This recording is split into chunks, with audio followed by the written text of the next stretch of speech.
Hey everybody, it's Josie. Welcome back to Cedar Creek Homestead. Well, I'm in here preparing my supper, and today we're going to have balsamic chicken, and I'm going to have a baked potato with that.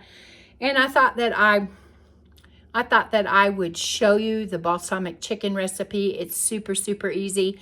I'm going to show you how I do it to stretch this chicken just a little bit further. I will be using one chicken breast. Now remember that it is just me here on the farm, and I am going to use one chicken breast. I got to clean all the stuff off of it because it's got all of that fat and all of those little tendons and stuff on it that needs to be taken off of there. And then I'm going to show you how I stretch it even further. Same amount of chicken, but we eat with our eyes first. And a lot of times you can fix your chicken or other, you can do pork this way. You can do thin steaks this way, both to tenderize if the meat needs to be tenderized, or to just pound it and stretch it just a little bit further. Let me get you turned around so that you can see, or turn it down so that you can see. I'm using my electric skillet today because I'm over here and the lighting is better. So I'm gonna be cooking at least the chicken in the electric skillet for you. I'm not gonna show you how to make the baked potato, but that's what I've chosen to have for a side. And I'm going to get this chicken seasoned up, cleaned up, cut, pounded, seasoned up, and show you how we go about doing this.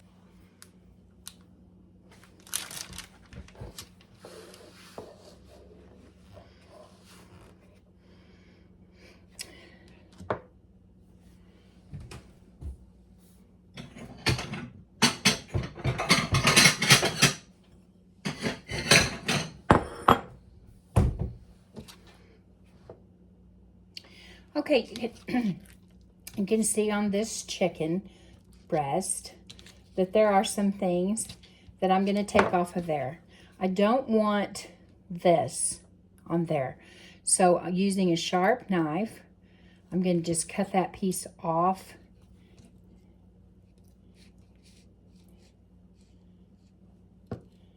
Some people don't mind that, but to me it's off-putting. I just don't like it. So I'm going to just trim off these little pieces. I got a little scrap bowl over here that my little doggies will enjoy with their din-din. I'm going to take off this strip here.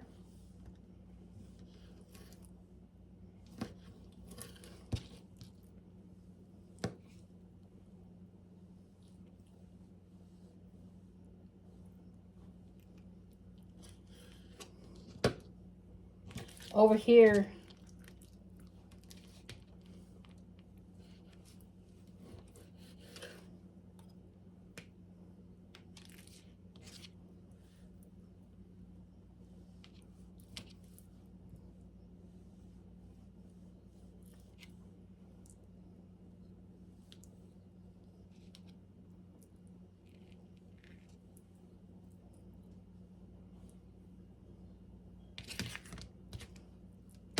okay, now,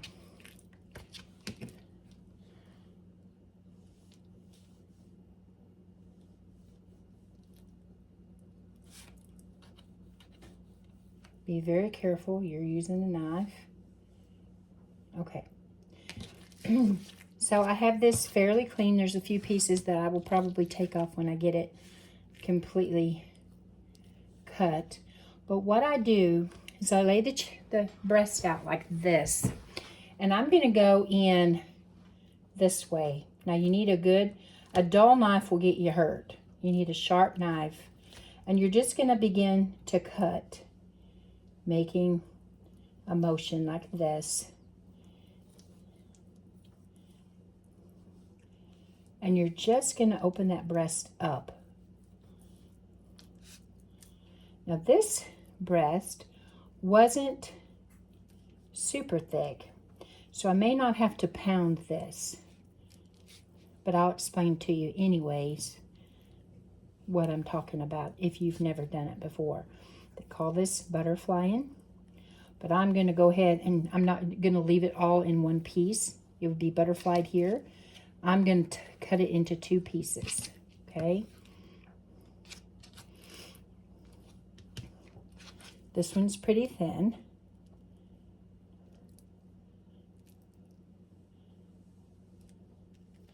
I like to use boneless, skinless chicken breast. I have used the boneless tenders before, but this is the family pack of chicken breast that I'm using today.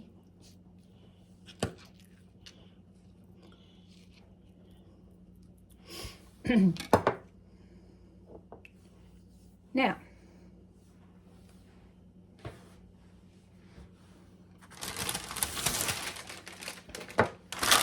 I'm going to put this parchment on there.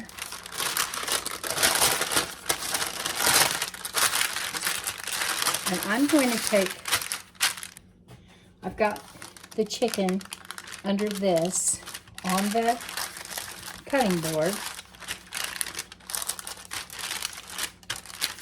And this really works really well if your piece of meat is thicker. This one's not so bad, but if you wanted a thin, like if you're making a Milanese or however you pronounce that, or if you had a piece of meat that needed to be tenderized, you're going to use this side with the little knobbies. See those? Yeah. And that's going to tenderize. This, I'm going to use this side. And I'm just going to get it out like this. It's going to make it thin. Works really good when you're doing something breaded or like a pork that you want to do this way and make like a pork cutlet, or you want to have like a sandwich. It doesn't take much, and you can see that, at least in the mind's eye, this looks like a bigger piece, right? And I could do that with the other piece too, but it doesn't really need it. I've got my electric skillet here. It is ready to go, and I've got just a little bit of oil in there. I'm not wanting a deep fry on this chicken. I just want enough oil in the pan that the chicken doesn't stick and that my spices that I choose to use on the chicken stay on there. Because this is a balsamic chicken, and that's the flavor that I really want to come out on this chicken, I'm not going to put a lot of heavy spices on it to begin with. I am, though, going to use some garlic salt. And I'm just going to salt the chicken on both sides.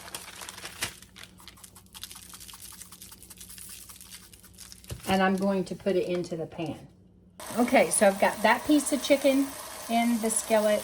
I'm going to get this in the skillet.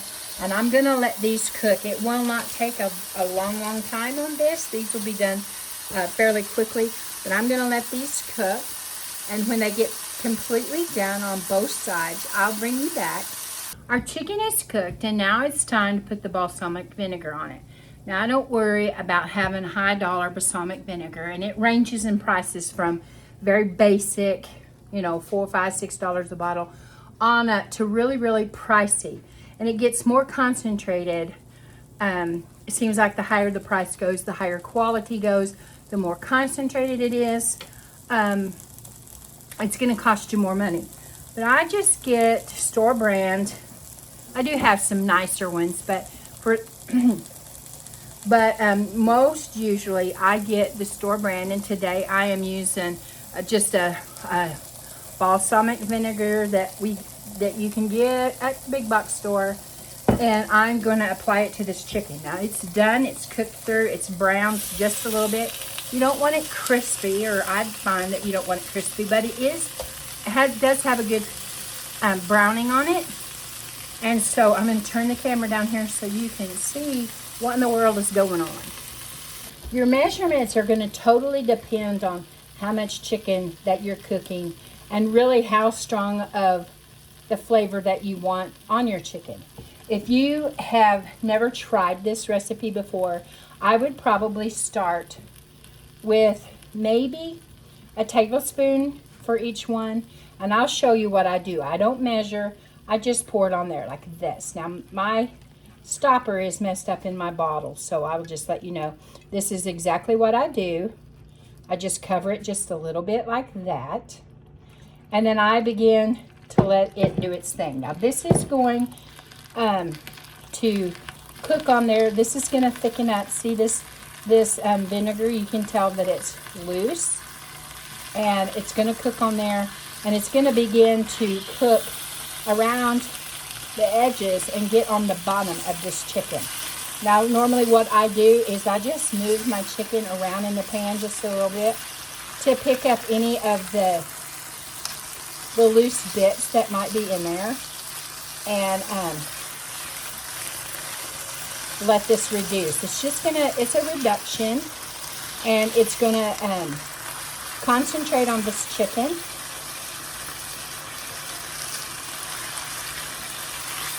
Opens your sinuses up really well, I will tell you that.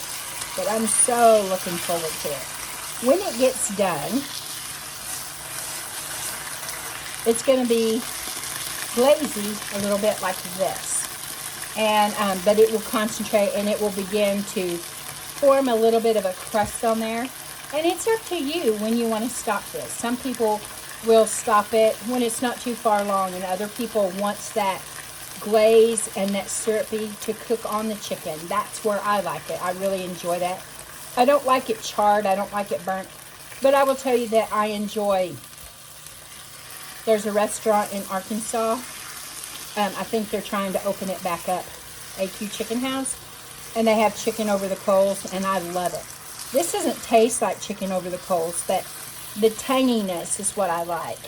And so this is a recipe that I really, really, really enjoy. And since it's just me, I'm going to fix this balsamic chicken. Now you can see over here that this is see how this is starting to thicken up. Now I will continue to kind of move this chicken around in the pan just a little bit every once in a while, and I will pick all of that syrupy goodness up and make sure that it is on the chicken. And I'm going to cover this and let it go for just a little bit. Okay, folks, after about 5 minutes, the balsamic has cooked on there, and it smells divine. And I just, every once in a while, took my chicken around and got up all of that stuff that was cooking in the pan so that I wasn't leaving any of the balsamic behind. Now this may be coming off and looking burnt on there on camera, and I apologize if it looks that way. It's not. It is concentrated balsamic vinegar, and I am going to enjoy it. And I was thinking, I know I told you guys I was going to have a baked potato for supper with this chicken. I'm kind of changing my mind on that. I'm not really all that hungry, so I think I'll just have a little bit of chicken. So this is what our chicken turned out to look like. Hopefully you can tell if it's coming across on the camera. This isn't burnt. That is a nice balsamic glaze there on this chicken breast. I think it would be excellent too with pork chop, light, maybe a salad, maybe some green beans. I'm not really in the mood for a potato. And so I'm gonna put this aside for supper. I got a few more chores that need to be done before I can relax for the evening. And I hope you guys will give this recipe a try. I hope it's something that will inspire you to stretch your chicken or pork or whatever it is that you're using, that you'll be able to stretch it just a little bit further. Introducing a new taste, butterflying that open, cutting it, pounding it. We eat with our eyes first, so this looks like that's a whole lot of chicken, and it's actually just one chicken breast. So anyway, guys, I hope that you you could put this on a salad. You could make a pasta dish. You could do, I suppose you could do a sandwich. A salad, the salad sounds the best to me. But anyway, use your imaginations and make your budget stretch just a little bit farther, and your groceries. And guys, with that, I love y'all. I really do. Keep looking well to the ways of your household. Until next time, we're gone.